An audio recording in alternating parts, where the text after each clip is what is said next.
Freeing yourself was one thing. Claiming ownership of that freed self was another. Toni Morrison.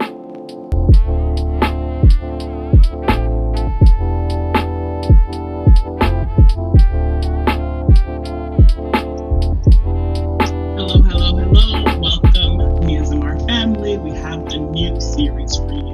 Today, Love Space Live, Unfiltered Conversations from Black women femmes owning their freedom. This is episode 1 and our first conversation, and we're talking about living in our layers and intersectionality. Conversation is so good and so sweet, so hopefully it touches your heart and resonates in some ways. My name is Tanya Turton, and I am a wellness educator and a creative entrepreneur, and I will be your host today. Toni Morrison said, freeing yourself was one thing, claiming ownership of that freed self was another. Today, we explore what does it mean to claim ownership of ourselves while we navigate our intersections and live into the idea of just being. What does freedom mean when we allow ourselves to just be? Welcome to Love Space Live. I hope you enjoy the conversation. Thank you to folks for joining me today. I'm going to throw it over to Cheyenne to introduce herself. Hi, how are you? Nice to meet you. My name is Cheyenne. I am a poet, a spoken word artist, and an art educator, and I love spaces like this for radical and wild ass conversation. I have been reclaiming my freedom lately through reading and through yoni eggs and through dancing and through conversations with other Black women and femmes. And so this is an exciting space to be in. Nice to meet you. Hello, everyone. I'm Bree. I am in a perpetual state of figuring it out. I am someone who works too hard, a recovering academic, and an avid bookworm who is trying to find her love for writing once again. I'm very excited to be here. And I am Danielle, a dabbler in mindfulness, a lover of all things green. I enjoy being outdoors. I'm working on doing more of that in my life as of late. I'm also just a lover overall, you all. It has its perks, also has its downsides. But I'm absolutely grateful to be here with you all today and glad to engage in this conversation. And I look forward to hearing what you all have to say. All right. So today we're talking about this idea of living in our layers and intersectionality. Who can define and tell me a little bit about what intersectionality means to you before we get started? I can touch on that. It's a concept that I've had the opportunity to do some workshops around as of late, actually.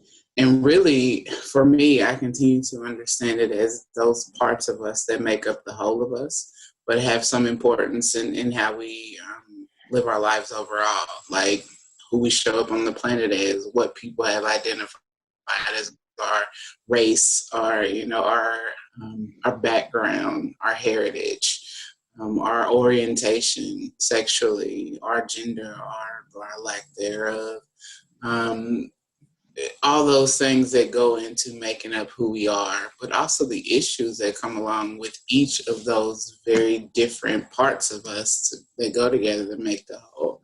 That's what I've been kind of understanding intersectionality to be. And shout out to Kimberly Crenshaw, the Black woman who came up with the concept. Let's not leave her out for sure.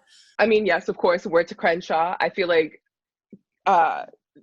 Kimberly Crenshaw has been spending the last decade trying to remind us that like intersectionality is not just, okay, you break down all your little pieces of identities and like somehow that makes like a bigger slice of oppression pie versus like a smaller slice of oppression pie. Her work was very like dedicated to talking about the experiences of Black women, realizing that many of us experience a space where we have to choose, is it race first? Is it gender first? Are we Black or are we women? Are we Black? And really trying to hone in the fact that the outcomes for Black women are different because they're Black women, right? And I think to me, when I examine what intersectionality means, it is actually trying to bring those pieces together to understand how we are impacted differently, and how those impacts have layers to them specifically because of particular placements and what our life is expected to look like, whether it's like the over fetishization of Black women that relates to like our outcomes around violence, whether it looks like what our working outcomes look like, how do we seek justice? Like because that was her work, is looking at how justice pans out when you're a Black woman, which I think I spent the last year kind of thinking a lot about Regis Korchinski-Paquette, who passed in Toronto last year.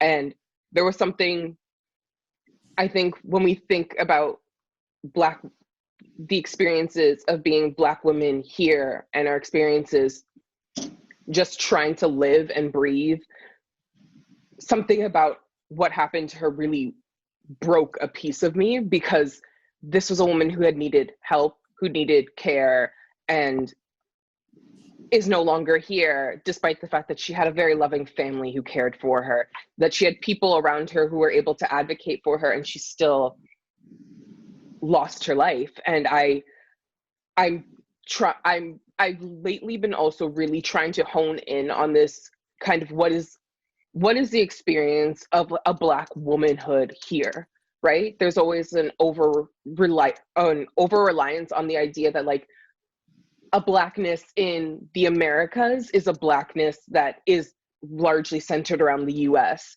but then it doesn't always leave like those very particular conversations, where I'm not saying there aren't similarities, there definitely are, but there's also little nuances and differences. Like, what does it mean for a Black woman who was living in Hyde Park versus a Black woman who may be living in Jane and Finch versus a Black woman who, like myself, currently living in Durham region, where these experiences of how Black people, Black women move and experience care, love, justice in these spaces are already so complicated. But when you're trying to unpack it even further, and try and give it a local geography, so much of it is even hidden here, right? You can't actually unpack the contributions that Black women have made to this city, to this space.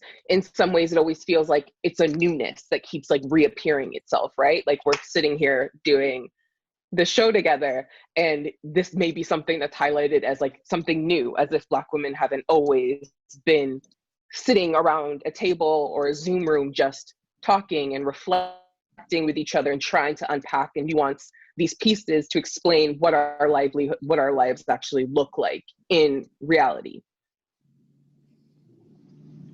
Mm-hmm. Yeah. Ooh. I hear so much of what you said, Bree. Mm-hmm. And what resonated with me first was what Danielle said, that our intersections are the sum parts of who we are. And if y'all don't know, my birthday was 2 days ago. What day is it? It was on Thursday. Happy birthday! Belated. Thank you. And I have been having internal conversations and replaying my womanhood and examining my quote unquote womanhood and what that word is, what that means to me. And as it relates to my intersections and the sum parts of my whole, I've been exploring being West Indian. Mm-hmm. And how do so currently I live with my family, second generation. How does being West Indian show up in my womanhood? How does that influence my femme? In what ways have I been suppressed? What is my relationship with like expressing my voice? You know, and how does that relate and show up in the wider world? And it's interesting because I've always loved social justice. I've always read these beautiful, books about race and class and, seen, of course, the projections as well as the very real experiences of Black women. But I always looked at it as something outside of myself and a very like outer body experience. And it's really been recently where and again, the wellness piece that Danielle was talking about, it's really been recently that I've been sitting in my wellness journey and being more grounded in my body that I'm really connecting and seeing my experiences in my experiences. And for me, again, I've been exploring like, what is femininity for me? And for me right now, what comes up is like softness. And this morning I was telling my friend jokingly, I'm like, yeah, girl, I'm all about drinking tea and eating crumpets like white women. And I'm like, yo, why is that shit for white women? You know, like why, even though I said it jokingly, why is that programming? Of course I know why it is. But looking at all the ways in which I'm like unlearning and reclaiming all these different intersections of being feminine, being wild, being carefree. And then there's moments in which I am reclaiming all my wildness, that I'm on an Instagram live and I've said something outlandish and immediately I go into shame. And I'm like, yo, why did I say that? And the patriarchy is just replaying in my mind, you know? So just, I don't even know if that was like an answer to your question or me just like, it's all good. I think that this is the conversation, right? Like this is the conversation when we think about intersectionality. It's a conversation of how we're embodying it, because I think that what Kimberly Crenshaw has done for us very much so has allowed for us to have a framework to work with, have language to have this conversation in times that we prior to may not have had the language, but we're still having the experience.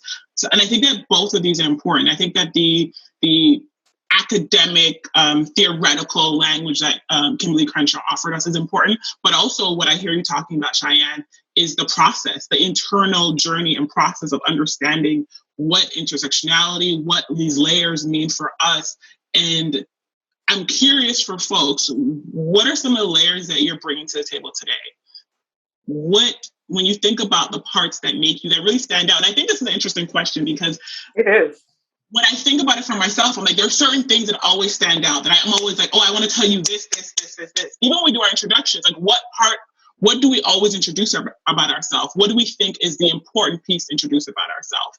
And I think about that in terms of the things that we don't say, the things that don't get introduced, the things that we don't think of as part of our layers, but very much so inform our experience. So I'm curious, what are some of the layers that y'all are bringing to the table today? Some of the layers that, you know, maybe top of mind based on social identity, but also some of the layers that sometimes don't, you know, get their just due credit, but are completely important to your experience and how you understand your identity. That's a huge question, Tanya. No, but I was thinking, right, like when we did our introductions, and I was like, I'm a lover, right? And it has its benefits and some of its downsides. And I was like, what are the downsides to being a lover? Like, I was thinking about that after I said that. But I think what it has left me with, and this is one of the layers I feel like I'm bringing with, is like this, I don't know, like I can take it too far. Like I think I can sometimes confuse what's love and what's like obsession, and like I'm someone prone to addictive tendencies around the ways that I use certain things to check out of life. And I do think that that's something that shows up in my intersections, like someone who can definitely grab onto things when I'm not trying to feel the larger world and its impact that it's having on my mental. Also, too, I'm thinking my queerness like stands out, of course. But I really love what you said, Cheyenne, about like tea and crumpets and you being like, I'm living like these white women are right now. And I'm like, wait, why is that just for white women? I have felt that way about femininity and my access to it. Like I'm very androgynous just in my natural way of showing up in the world. But I'm also very soft and gentle. And like I want what quote unquote women get to have, who show up with the made up face and the lipstick and this and that and look so beautiful in their way of doing it. But I show up with the little six to the back and like whatever else I got going on. But I still want that same kind of tenderness and treatment that these other folks get based on their appearance and their appeal. So that's also something I show up with. And I think the last bit of that is like, I also was appreciative of folks checking in about like being West Indian and this and that, because I show up here as Black American in Toronto. And I think it's definitely made people treat me a particular way. And I didn't understand it beforehand, but I can see how like there's this very interesting relationship to Black Americans here. Is Char that are you some of that too, because that's where you originate from? So I definitely feel like some of that also is what I'm bringing to the experience. It's so, I feel like I need to find a better word than interesting. But interesting is like my go-to, I can't find it. But as you were describing or introducing yourself, Danielle, I heard your softness and your tenderness as you were describing your wellness practice. And when I introduced myself, the first thing that I brought into the space was like my work, you know? And so for me, on my journey of like reintroducing myself, I'm reclaiming and finding more softness. And so if there's a part of myself that I want to add or to show up more of, not even show up more of, but embody more, would be like the healer part of me and like the soft part of me. Yeah.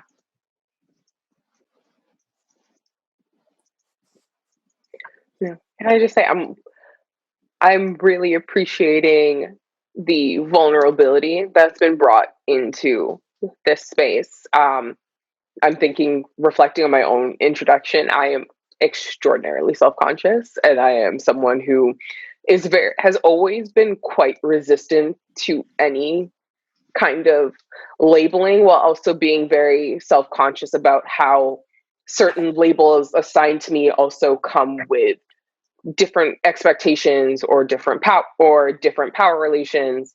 I grew up in the suburbs in Pickering with my mom's side of my family. It was my grandparents who raised me, which was an interesting dynamic in the sense that my mother's side of the family, they're Jamaican, but they're also non-Black Jamaicans. So there was always a very particular way that I was raised that was supposed to be like very prideful, very proud to be Jamaican. Like, if that's the first thing you need to know about me, it's I'm Jamaican. Like, every day. Every day of my life. If I had I wish I almost had remembered to put up my flag, because that really would have been my energy in the background. But I also was raised with, I don't want to adopt a term that's used mostly by folks who have been adopted, but it's like I grew up in, I guess you could call it a transracial household, where unpacking my own Blackness also meant understanding that there is power and also a disempowerment occurring simultaneously, where I'm also light-skinned, I'm mixed race, my mother is mixed, my father is Black. These perspectives also highlight what people think of me or think how I am. I come from this, and then I'm also from outside of the city, despite being in love with the city my whole entire life.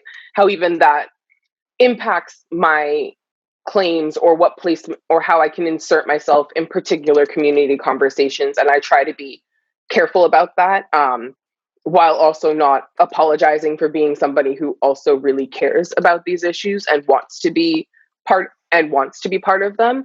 But I think that often what that means then is that I look to over rely on things that I can do rather than allowing myself to just be. I don't, unless I can give something or here I am, I can hold a sign, I can help write emails, I think I'm like moving into the discussions around activism and organizing, mostly because that's something that's very close to my heart. But those layers are also layers where I know I don't want to over insert myself and be mistaken or overemphasized as being some kind of representative of Blackness, a particular kind of Blackness that serves a very specific, I would say, a white comfort, where you're more likely to see girls who look more like myself versus dark-skinned women, versus queer women versus like there's so many layers to it, and that self-consciousness I think comes into the fact that I want to do better. Already an overrepresentation of folks who look or think or seem like me, while also trying to hold the fact that like this is the person that I am. I can't help it, but I can also hopefully I can do something with it that actually benefits my community as a whole versus only benefiting myself. I'm not sure if that is answering the question. I'm sorry, Tanya, I'm so distracted by your hair right now. Like stiff wear. It's beautiful. Fabulous. You look so good. Thank you. You definitely did answer the question. And I think about it for my own self. You brought up this concept of like, what does it mean to be Jamaican, you know? And I actually didn't know this as much as I know it now, that I come from, and I feel like it's very Jamaican of me to say this. Like, I didn't know that we were so prideful until I started being in a relationship who's not Jamaican. Like, being not Jamaican, being like, okay. Culturally, I come with some stuff, right? Like, as a Jamaican woman, I definitely come from, they say, look at what we talk about. And it's like, I definitely moved through the world from that place. And it's not funny enough that I don't think that when I think about my intersections and I introduce myself, I think it's often my Blackness, my womanhood, my queerness. I think those are things that I often lead with. Sometimes I even lead with the fact that I'm a Capricorn because I think that it matters. But also, I think a piece is my own negotiation with being Jamaican, my own, I think I'm very, actually now that I reflect a bit, I'm like, I'm very Jamaican, like in terms of how I move through the world, in terms of how I cook, the food that I eat, celebration, culture. It's very, I would say steeped, like tea into how I understand myself. But I think sometimes with our intersections or our layers, it's not until we're in relation to that we can see how they show up in the world. It's not until we are having someone to relate to and see ourselves and how they move through the world that we can better understand that this aspect of my identity, this layer of my identity is in a lot of ways taking up space and comes with multiple things. And I think that sometimes the way that intersectionality is positioned is from a place of, primarily from a place of oppression, a place of like, what are the things that are blockages? What are the things that are not getting you through the door? And what I've been reflecting on in my own understanding of these layers and intersections is from a place of the both and of it. And I think that's what you brought up, Bree, is that in talking about our layers and we talk about how it contributes to how we understand ourselves as a person and also how we move through the world. And those are not always the same things. And also understanding how it gives us access, because I think that sometimes I very much am gaining access from certain aspects of my identity. A conversation that I had recently was this idea of, cis men very rarely approach me. And I don't feel very desirable in heterosexuality, in a heterosexual context. But I feel like I'm recognizing from certain conversations I've had recently that I'm like, but I definitely get access to desirability in a queer context. And what does it mean to navigate femme identity and knowing that in femme identity for me is not synonymous with femininity. And I think that there are certain types of femininity that show up in a cis heterosexual context that don't replicate the same in a queer context. And so what does it mean to, in some spaces, feel like I'm that bitch? Like, I know that in certain spaces, I definitely have access. And also in other spaces, feeling like I'm not desirable and I'm not the girl that like people are checking for and looking at. And I say that as just one example, but I think there's so many examples of how this duality and even dual consciousness shows up in our life when we think about our layers. And that brings me to kind of, I think you already brought it up a little bit, Bree, but this conversation about Meghan Markle and this conversation with Oprah. Let's go. And this conversation with Oprah, and I didn't watch it, so that's my full disclosure here before we start the conversation. I didn't personally watch it. I only watched the clips. But with that being said, I think that it was very interesting for her to have a conversation about race And I'm going to say we know, so I'm definitely making a big statement here, and someone else can say that we don't know, but that part of her access to the space in general is because she is a light-skinned woman. That's some of the critique that I've definitely seen online. It's like, she's a light-skinned woman, but I'm going to add to the critique and say also featureism. She's not only a light-skinned woman, she's also quite petite in size. She also has very particular features, because y'all know you can be a mixed race person and have all different kinds of features and show up with features that are predominantly Black features. But even in her features, she particularly has features that would be seen as palpable, you know? So, and then still anti-Blackness. And then still anti-Blackness. And what does it mean to negotiate and navigate that? So I'm curious what your thoughts are. I feel like Bree is like bursting the seams, so I definitely want to hear what you have to say. But I'm curious what your thoughts are on this understanding of intersectionality from a place of duality and not just like oppression, but also how does it give us access or remove access at different points in different times in our lives? First of all, I just like to say we just watched the American Revolution in the digital era. Like, once again, we saw Hollywood and the British royal family going head to head in this very particular way, where Markle already identifies herself as biracial. So I think even that layer in how she's moving through these spaces, I'm not here to judge how she identifies herself. Like, I think every person has the ability to like make those decisions. And I know I can only speak for my own experiences, but like moving through my identity was something that I had kind of gone through in my teens of just trying to understand, because there, of course, I love my family, but there was always a layer of anti-Blackness that exists within non-Black folks, where that was hard for me to that took a bit of navigation for myself.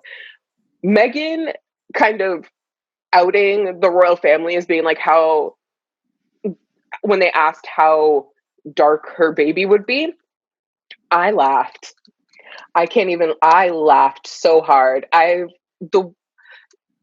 Because there is a particular irony in seeing a woman who, as Tanya, like, as you brought up already, she's extremely light-skinned. She has very like fine features. She straightens her hair. I'm pretty sure photos I've seen of her natural hair are like a very, very like a looser curl pattern. And it is obvious that in many ways that like, okay, yes, she identifies herself as biracial.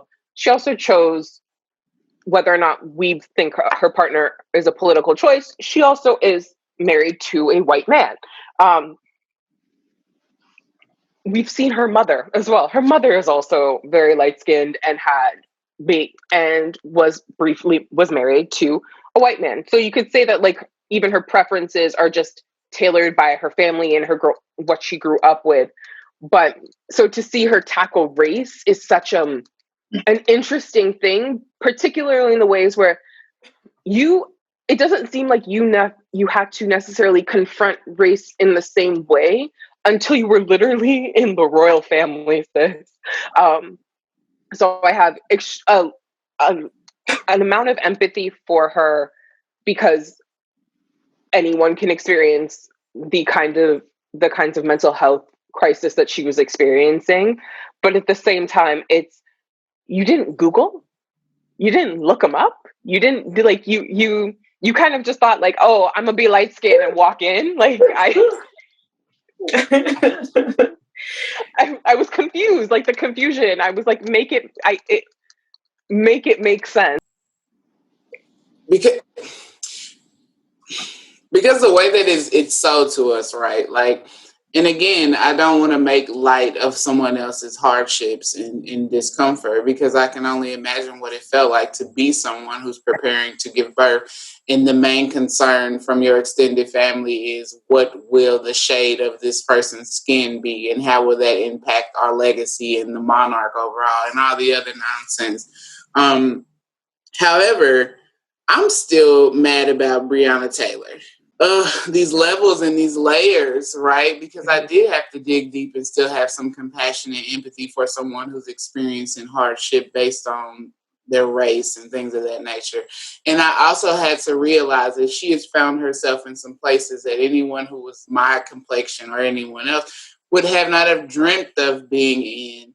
And also, I feel like she's given the opportunity to be seen as feminine and soft and gentle. And again, I want to keep saying Breonna Taylor because I'm still upset and angry about the fact that we can't sleep now without losing our lives. We can't have a disagreement and someone will put their knee on our neck. Like, these are all the things that are very real. And so for me to spend my time to sit and watch this sister cry about the hardships that she's experienced by making her way into a white ass legacy, like with her white ass husband, with her child that will never want for anything because of who his father is and who his mother is. I don't know. I'm still, again, I don't want to be negative about it. I'm still kind of trying to reconcile all of it for myself. But again, it takes us back to those intersections, right?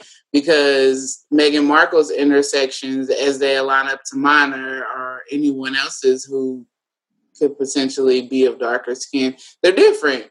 How we'll be treated is different and similar at the same time, right? And I think the last bit I'll say on that is that we saw that your black ass is still a black ass regardless of the shade of your black ass. Like, that's what we really got to see with her. And it's unfortunate, but in some parts of me hopes that this is a lesson to her as well, as she's continuing to understand that her blackness carries with it all that has been placed on blackness historically, even though she shows up looking that way and has chosen to love a man who is of white descendants. Mm-hmm. Okay.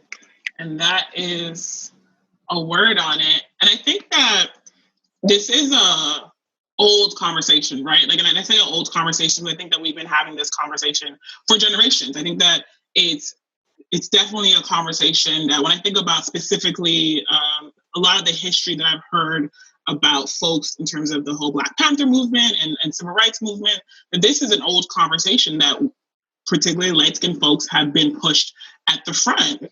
And Angela Davis talks about it, and have had access to this. I think what I'm hearing you say a little bit, Danielle, is access to safety and access to protection, because even the whole world being upset about what's happening to her is protection, right? So having access to safety, having access to protection, having access to folks having empathy and being concerned and wanting to, in a lot of ways, protect their life and livelihood. And that is not, and when you talk about Breonna Taylor, that's not extended to all Black women, that's not extended to all Black folks. And that it, particularly, again, when we talk about these intersections, that for Black women, for Black femme folks who are darker skin complexion, but also have very dominant and Black features, but who are also fat Black women of larger size, all these things who are not seen as traditionally feminine, whatever that even means, that all of that put together, when you combine all of these things, that what we see is that we don't have protection the same way. So I think that what we saw in 2020 and the conversation around protect Black women, I think what we're talking about in this conversation is the layer of that, is that when we say protect Black women, also let's dig a little deeper and talk about who is getting access to protection and who is not getting access to protection.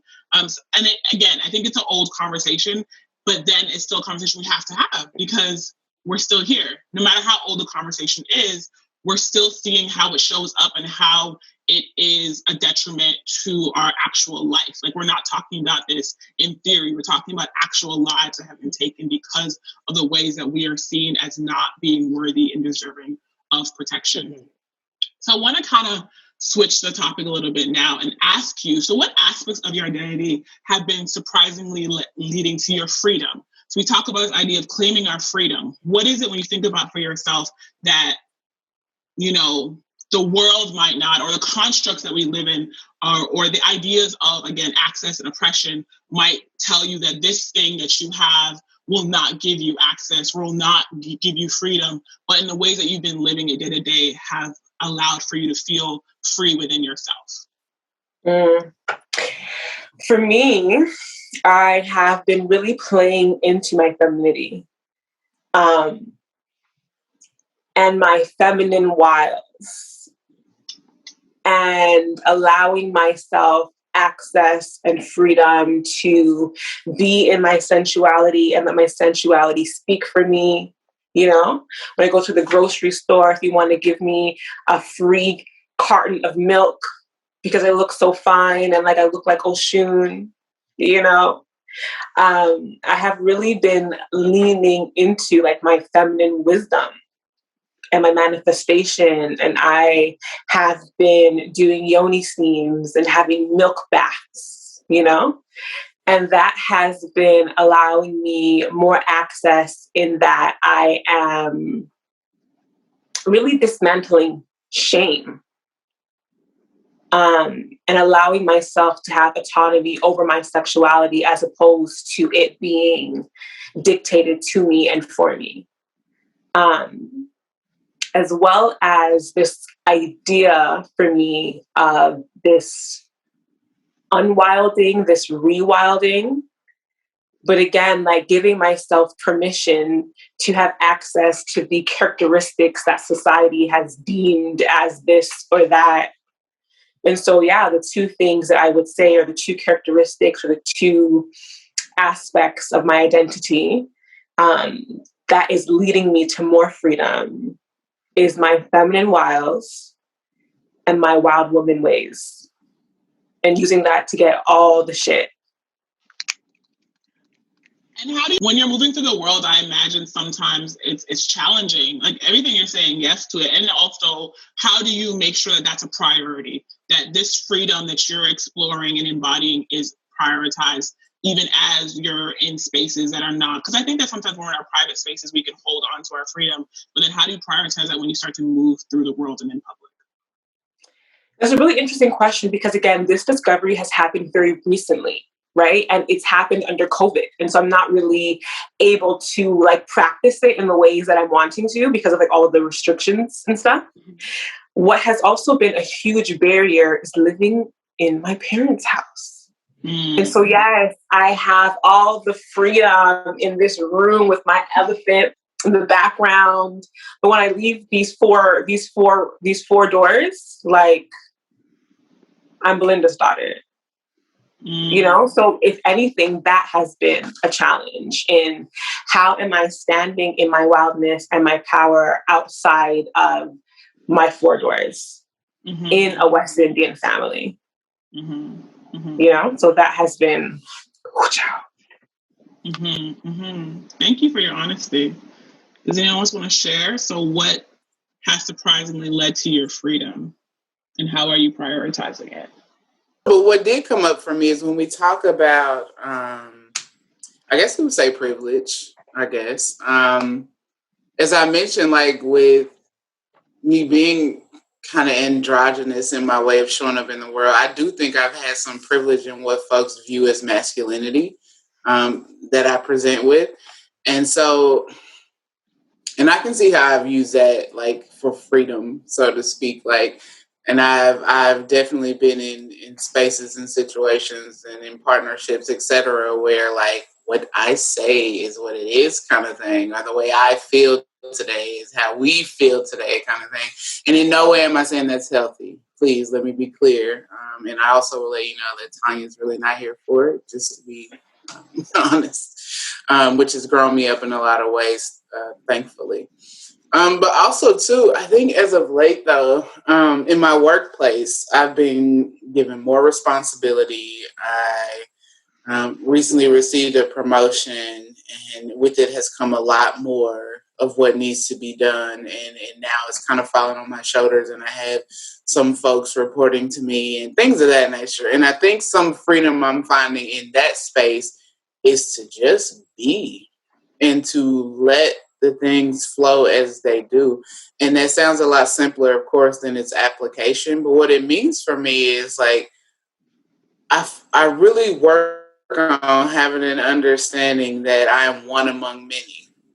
And there's some freedom in that because I grew up in this household where like I was expected to know things without even having to ask. Like, you need to know how to do that. I shouldn't have to tell you more than once. And if I do, there'll be consequences kind of thing.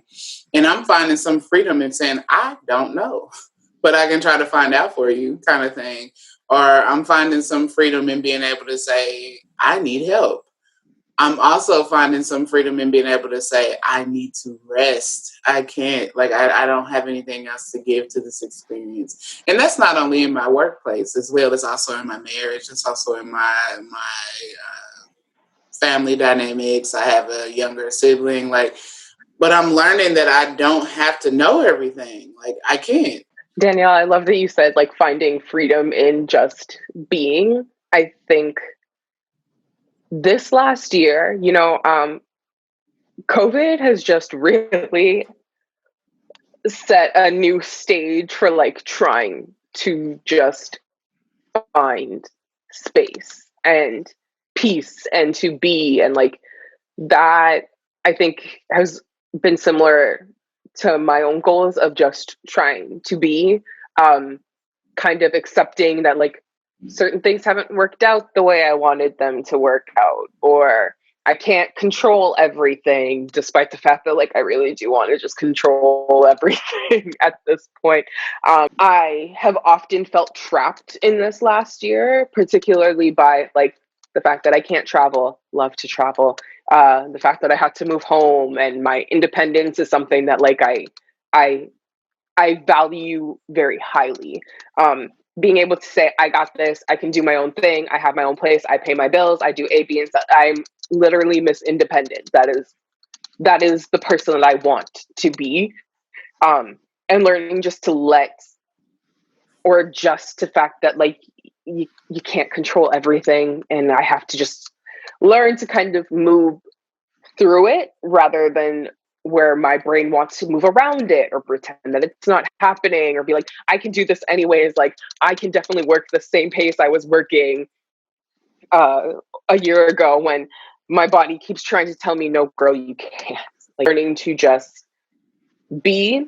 I've also really been re-exploring things that used to bring me a lot of peace that I found as I was getting older were no longer being prioritized. After I did my master's, I felt very, not hurt. I don't think hurt is the correct word, but it was a very weird experience coming out of academia, realizing that, like, I hate writing. I hate books. I don't want to do anything. And what I've been doing now in this past year is I've started reading again, and reading frequently. I'm trying to go through a book a month, and I take bubble baths on Sunday. So I guarantee myself screen-free time where I'm not online. I don't know what's going on Twitter. I don't know what's going on the internet. I don't know what people are talking about. And almost retraining myself to, like, enjoy the experience of writing. And that's what's freeing me right now, is trying to do things that are things that I knew I loved, that were for myself, that felt in some ways like they were getting taken away because things didn't work out the way I was hoping that they would. Thank you. Thank you.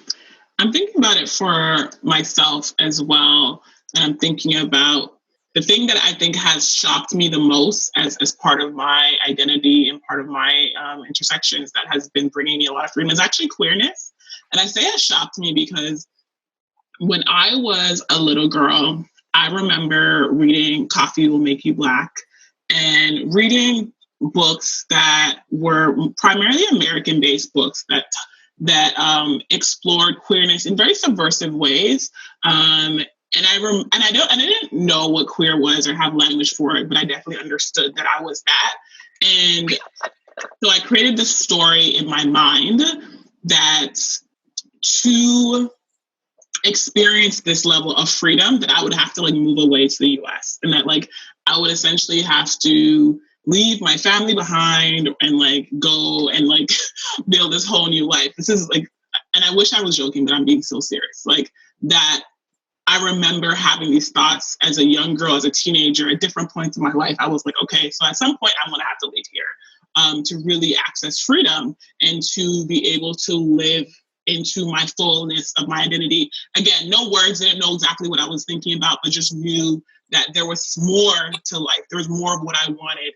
And so now I'm here, and it's been such a big shock factor. Like, actually, sometimes I have to sit and reflect and be like, damn, I guess the universe wanted to teach me something. And in a lot of ways, it's been healing, because in the past, I would say 5 years of my life, it's been really, like, I mean, I've been queer forever, and have dated folks of different genders for my whole life.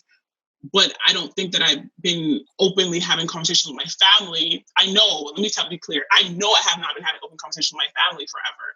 And to come from a Christian Jamaican family, if anyone can think about what that means, it means all of that, you know? So I had these stories that I made up about what accessing freedom would look like and what I would have to sacrifice to have freedom.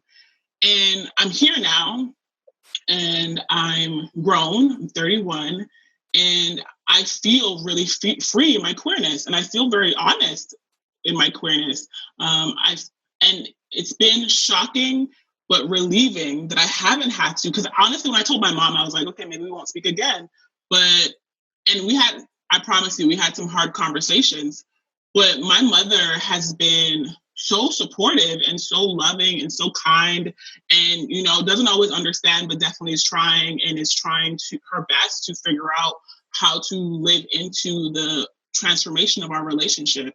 My mother has been super kind and loving to my wife. And I'm telling you, when I was growing up, I was like, that's not possible. Like, it's not going to happen. But I think that my queerness, and I think that if I was not queer, I would not know this, because I feel like if I was not a queer woman, then I would not have had to have these conversations with myself. If I was not a queer woman, I would not have had to have these kind of honest, you know, coming to terms with my family. I would not have had to navigate this aspect of life.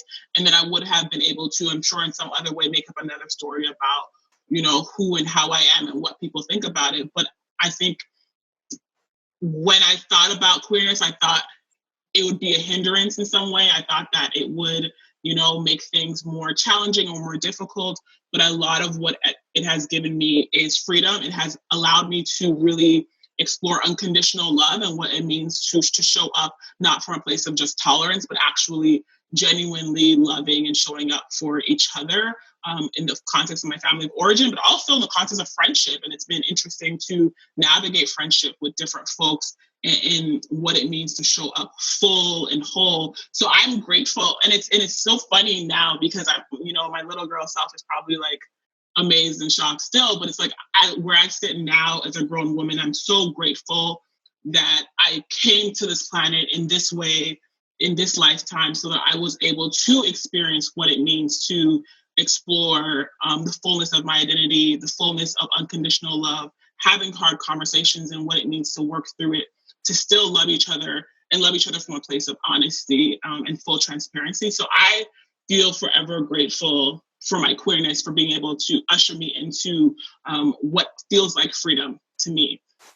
And when I start talking about what feels like freedom, I start thinking to myself, and how do we even like define freedom? And I don't even have a definition. So I'm really just asking y'all, because I think that part of my want to have these conversations is because I'm curious even what freedom is. Like when we talk about claiming freedoms, like what is this thing, because it feels sometimes so elusive, but I can feel it in my body when I'm accessing it, but I don't always know how to describe it. So I'm curious. And, you know, if you don't have an answer, that's cool too. But if anyone has a perspective of like how they define freedom for themselves, I would love to hear it. Yo, Tanya, you've given me hope, because as you were describing your picture of freedom, it very much sounds like mine. And I know that it's deeply influenced because I'm still like living with like my family. And so when I think about my freedom, it feels like a distant or like a far off place. And I see myself on stage doing poetry, probably naked. And it's almost like I'm reaching out to like grab it, and I could feel like the texture of it. But again, it's like this thing that I have to go outside to like get and access, which is very frustrating for me right now. You know? So hearing you have a full circle experience and hearing you say that your maybe version of freedom, or what you thought would lead you to freedom, wasn't really quite that, or really was quite that. It sounds like you're saying something similar, right? That this conversation of freedom is a bit elusive, and that it's an ongoing process, and that there isn't like a fixed definition of like, this is freedom. It sounds like we're living into freedom day by day, and that what you're imagining to be freedom is what you're imagining it to be now, and then we'll see. Like it's this, it's like reading a really great story. It's like we'll see how it unfolds and what it means. Yeah. Does anyone else want to add to that? I think that I mostly think about it as being able to think and feel and do as I wish, unrestricted, without anyone else telling me, you know, how I should or shouldn't do, feel, or be with some of what I want for myself. I'm also thinking about how it grows with me, like, because what I thought freedom was as a single person is so much different than what I think freedom is as a married person. And what I thought freedom was as a 20-something-year-old person is so much different than what I think it is as a 30-something-year-old person. So I think freedom is continuously growing and developing beside me, if that makes any sense. But yeah, I think the only definition that I really have for it is being able to show up and be me authentically without restriction or restraint. And it's one day at a time. And then also my ideas of what restriction or restraint means is also changing as I continue to grow. Because at some points I thought committed relationships were restraint and restriction. And I'm like, this is not allowing me to have my freedom.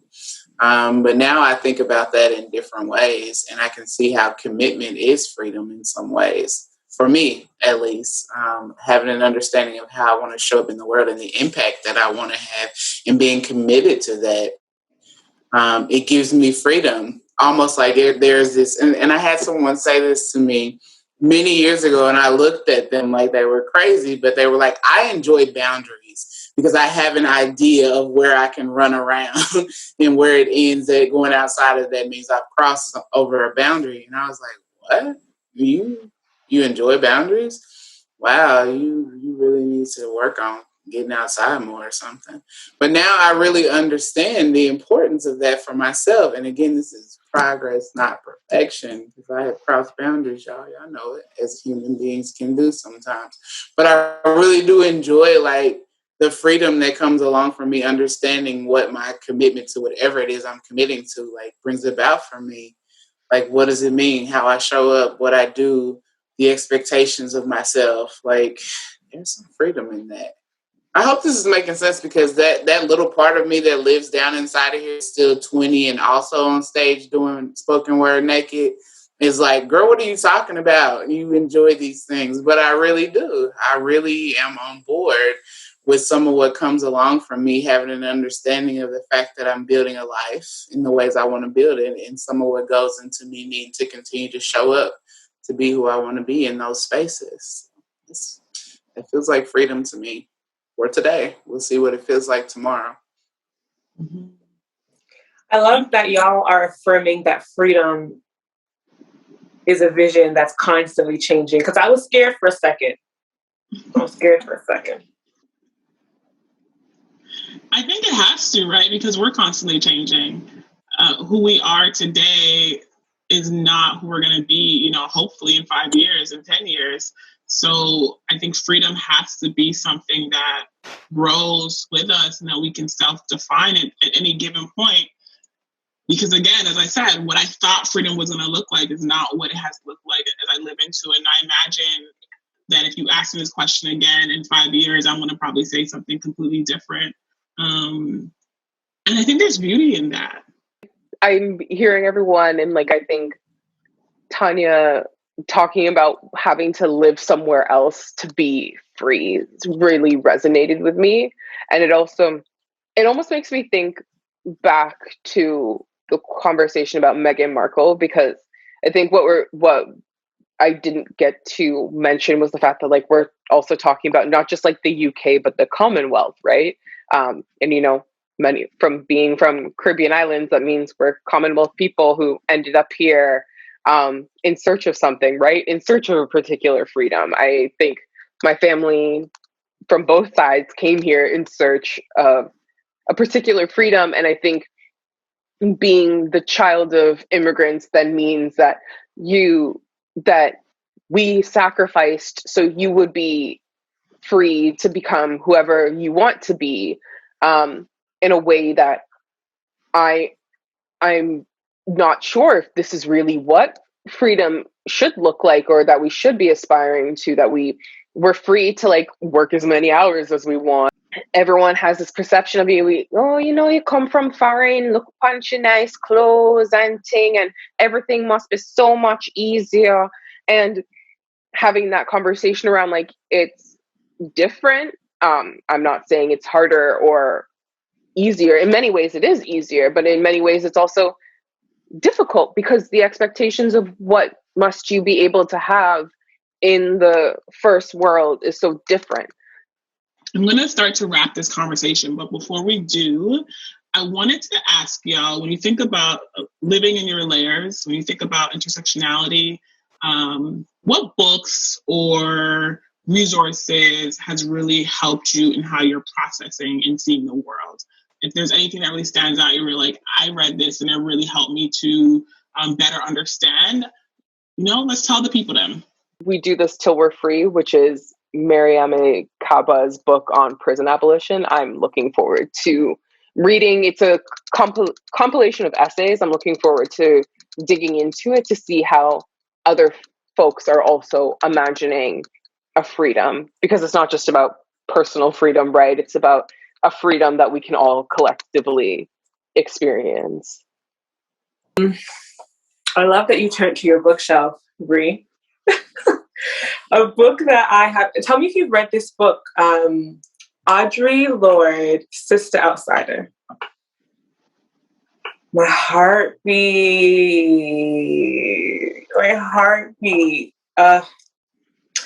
There is something to be said about Black women writers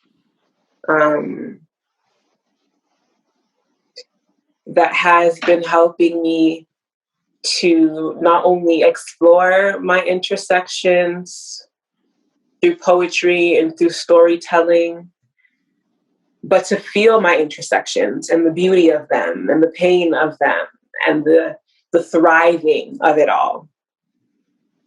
And so Mama Audre, my poetry mother, has been reintroducing me to myself in a very delicious way. And so, yeah, I've been resting and leaning on books such as Sister Outsider. Yeah. Mm-hmm. I also got, side note, I went to Chapters and I'm like, let me get a really light, easy read. Why do I pull up, is it Woman, Race, and Class? By Angela Davis. How is that a light read? Anyways, social justice till the day I die.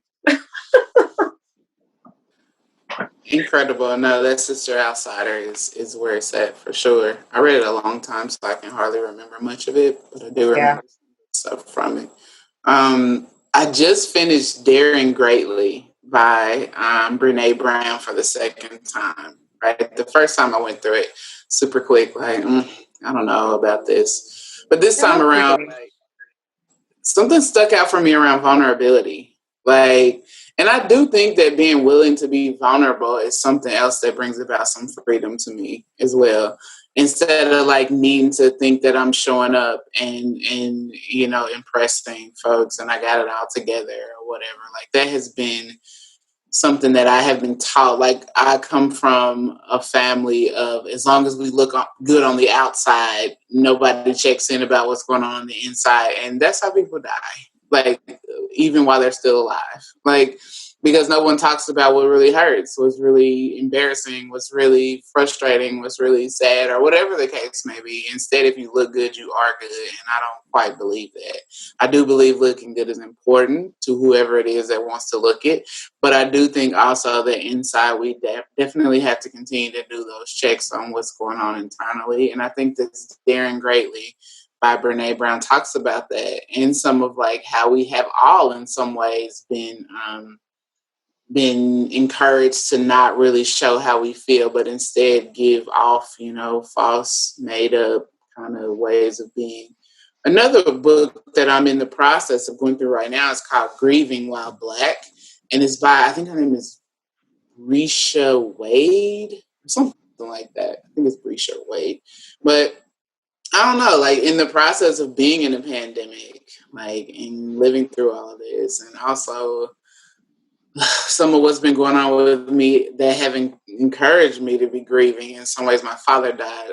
It'll be a year in a couple of weeks since he died, and so on and so forth. I'm finding it challenging to read this book, but I do think it's important that we have someone who's acknowledged that grieving for Black and brown folks is different in a lot of ways. And sometimes it feels like we never get on the other side of grief because there's always something going on. And if it isn't going on with us directly, then we're watching it on the news or we're hearing about it through friends or a friend of a friend. And some of us are really impacted by survivor's guilt because we look at ourselves and we see others just like us who are not making it in many ways. And then we feel like, why me? Why do I get to have this? Why do I get to live in a country? And I know I'll bring this into my own heart.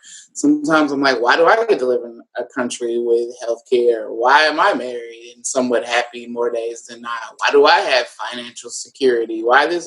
And that can sometimes turn into me thinking that I'm not deserving of some of these things that I have worked my ass off to have. So this book is really cool around Black grief and some of the ways that we can go about continuing to see ourselves and hold ourselves in all of our intersections, but also continue to go forward with some of the good that comes our way as well and not feeling guilty about it. What Make You Black book that Tanya mentioned. We both read that when we were younger, like figuring life out around queerness. And I thought that was so fascinating that when we started to have further conversations early on and us connecting, that was something we had in common. Like, you read that too? I read that too. And this is what I was like feeling. So that's an incredible book. I don't remember the author, but the title is Coffee Will Make You Black.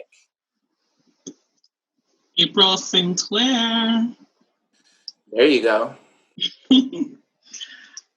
For me, I feel like I read really often, to be honest with you. So I'm like, also kind of like, what books? There's so many, but at the top of my mind, I think Eloquent Rage was a really great book to talk about my experience of Black womanhood and this trying to figure, like, I don't identify specifically as like a womanist or a feminist, but I recognize that a lot of these principles inform how I move through the world. So I'm like, what does that mean? So I think that Eloquent Rage was a great book for processing intersectionality in that way.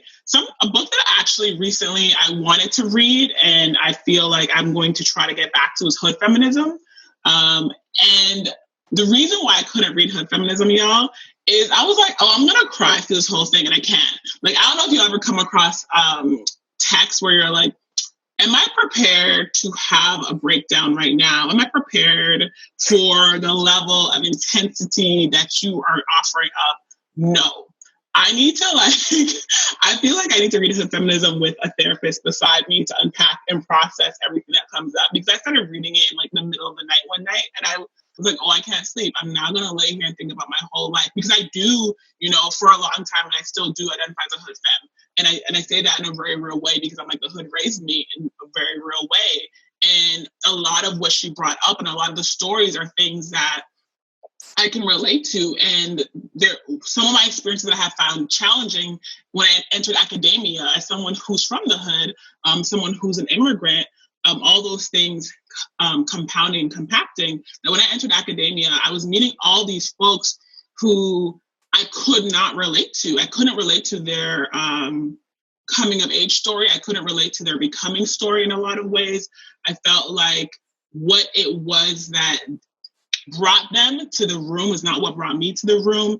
And sometimes I feel like what I navigate is guilt and shame, and also feeling like there's a level of secrecy for my life and things that I've been through. And it hasn't really been actually until being married, until having conversations with Danielle candidly and be like, this is some of the shit I've been through for real. Like, this is something that's actually happened, that I've been able to say some of these things out loud, and also in my own ways be a little shocked. I'm like, I can't believe I lived through that. I can't believe I actually seen this. Like, this actually happened. This is the things that people write books about. This is what, True to the Game and Coldest Winter is built off of. What Hood Feminism did for me as a book, in the very early stages of reading it, is it brought together this idea of intersectionality from a very academic understanding, but then brought it with lived experience and saying, like, this is what it actually means to have not just class consciousness, but also engaged with class consciousness and understanding lived experiences. And then what does it mean to have all of that and be a Black woman navigating the world in all the ways that, as we mentioned earlier, we don't feel protected. So I haven't finished with feminism, but when I think of a book that I want to get back to, that I want to continue to explore in this topic, that's a book that I'm like, when I'm ready and my heart can take it, I feel like that's the one of the books I want to finish. All right, y'all. Thank you. I don't have any more questions for you today. So thank you for sharing space. Thank you for, being willing. I feel like conversations like this are, it's easy to explore these topics and not share. It's easy to explore these topics and speak of them only from a theoretical understanding. So I'm grateful to you each for being willing to offer lived experiences and speak from your heart and speak from the vulnerable places of still figuring it out. Because that's what I heard today from all of us, is that when it comes to living in our layers, we're still figuring it out. We're still figuring out what it means to just be, what it means to not feel trapped or defined only by these things, but also what it means to explore our various layers and to have fun with them and to allow them to usher us into all different kinds of freedom at different points. So thank you for being willing to show up here with full honesty.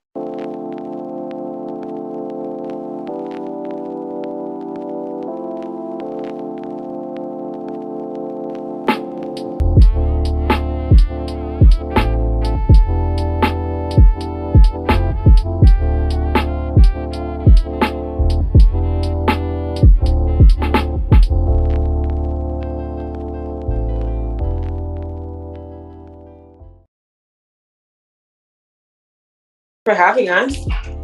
I feel like we should have a theme song, a Wild Woman theme song. So start us out.